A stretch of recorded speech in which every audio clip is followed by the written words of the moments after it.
भगवान बिरसा मुंडा के जरिए राष्ट्र प्रथम का भाव शाश्वत रखें। लीजिए सुनिए दैनिक स्वदेश में प्रकाशित मध्य प्रदेश सरकार में श्रम, ग्रामीण विकास एवं पंचायत मंत्री माननीय श्री प्रहलाद सिंह पटेल के लेख का ये ऑडियो संस्करण।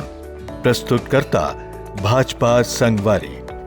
ये महत्वपूर्ण वर्ष है। पिछले दिनों हमने लौह पुरुष सरदार वल्लभ भाई पटेल की 150वीं जयंती मनाई। हमारे राष्ट्रगीत वंदे मातरम की 150वीं जयंती भी मनाई। अब हम स्वतंत्रता संग्राम के महानायक भगवान बिरसा मुंडा की 150वीं जयंती मना रहे हैं। इन तिथियों का एक साल में आना संयोग मात्र नहीं है। ये हमारे महापुरुषों का मातृभूमि के प्रति त्याग, समर्पण और अखंड श्रद्धा का दुर्लभ त्रयी योग है। बिरसा मुंडा ने आदिवासियों के अधिकारों की रक्षा के लिए अपना संपूर्ण जीवन समर्पित कर दिया। 15 नवंबर 1875 को जन्मे बिरसा मुंडा को भगवान तुल्य क्यों कहते हैं? नई पीढ़ी के मन में ये प्रश्न अवश्य उठता होगा कि कोई इंसान भगवान क्यों कहलाने लगता है। हिंदू शास्त्रों में भगवान वो है जो षड ऐश्वर्यों यानी 6 ऐश्वर्यों से युक्त होते हैं।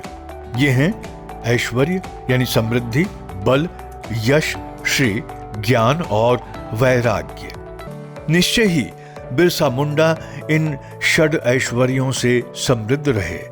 इस बार जनजातीय गौरव दिवस 15 नवंबर विशेष है।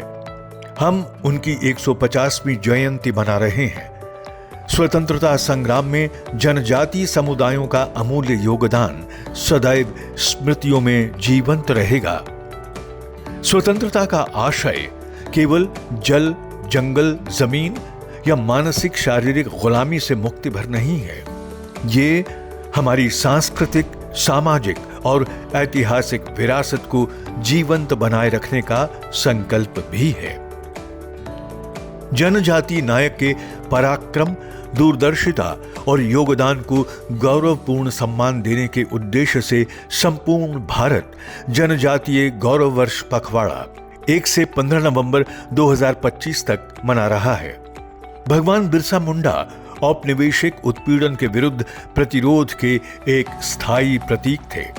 प्रधानमंत्री श्री नरेंद्र मोदी ने जनजातीय समुदायों, विशेषकर भगवान बिरसा मुंडा के बलिदान, संस्कृति और विरासत का सम्मान करने और उनके साहस तथा राष्ट्र निर्माण की कहानियों को राष्ट्रीय चेतना में लाने के लिए प्रत्येक वर्ष 15 नवंबर को जनजातीय गौरव वर्ष मनाने की घोषणा की थी। सीमित साधनों के जरिए अन्याय और अत्याचार के विरुद्ध कैसे लड़ना होता है, लोगों में चेतना कैसे लाई जा सकती है, भगवान बिरसा मुंडा इसके कालजयी उदाहरण हैं। इसलिए निश्चय ही वे केवल झारखंड या आदिवासी समाज के नहीं बल्कि पूरे भारत के नायक हैं। ये भारतीय जागरण का विशेष समुदाय था। वंदे मातरम की रचना और उसमें छात्रों की बढ़ चढ़कर भागीदारी का जीवंत इतिहास है। चाहे 1942 के भारत छोड़ो आंदोलन के दौरान ओडिशा के नवरंगपुर स्थित स्कूल में 19 स्वतंत्रता सेनानियों को अंग्रेजों द्वारा गोली मारने की घटना हो, या मुंबई जहां तिलक की गिरफ्तारी पर छात्रों ने कड़ा विरोध जताकर गिरफ्तारी दी थी, वहीं वर्ष 1928 में गुजरात में सरदार पटेल का सबसे प्रमुख किसान आंदोलन बारदोली सत्याग्रह के जरिए लगान के विरोध में प्रदर्शन। ये घटनाएं गवाह हैं कि विशेष परिवर्तन की भागीदारी में युवाओं की संख्या ज्यादा थी, लेकिन लक्ष्य व्यक्ति या संगठन नहीं, राष्ट्र की वंदना थी जो राष्ट्र चेतना बन गई। भगवान बिरसा मुंडा को हम स्वतंत्रता आंदोलन के दौरान ऐसे ही आंदोलन का नेतृत्व करता कह सकते हैं, जिन्होंने युवाओं को संगठित कर अंग्रेजों के खिलाफ जन आंदोलन खड़ा किया और आदिवासी पहचान को नया आत्मगौरव दिया। मेरे आराध्य श्री श्री बाबा श्री जी की वाणी है, सोचने के ढंग भले एक हों आदमियों के, लेकिन विचारों के तरीके अलग अलग होते हैं। भगवान बिरसा का एक प्रमुख कथन था, अबुआ दिशुम अबुआ राज, अर्थात हमारा देश हमारा शासन।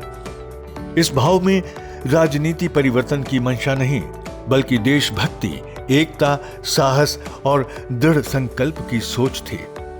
सरदार पटेल भी कहते थे कि एकता के बिना कोई भी राष्ट्र महान नहीं बन सकता। अपने देश की स्वतंत्रता को बनाए रखने के लिए उतनी ही मेहनत करनी होगी जितनी उसे पाने के लिए की थी। भगवान बिरसा मुंडा ने मातृभूमि के लिए जो बलिदान दिया, उसके मान सम्मान के लिए हमें एक भारत श्रेष्ठ भारत और राष्ट्र प्रथम की भावना को अंतर्मन में चिरस्थायी रखना होगा।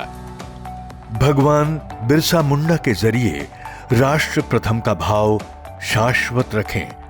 आप सुन रहे थे दैनिक स्वदेश में प्रकाशित मध्य प्रदेश सरकार में श्रम, ग्रामीण विकास एवं पंचायत मंत्री माननीय श्री प्रहलाद सिंह पटेल के लेख का ये ऑडियो संस्करण। प्रस्तुतकर्ता भाजपा संगवारी।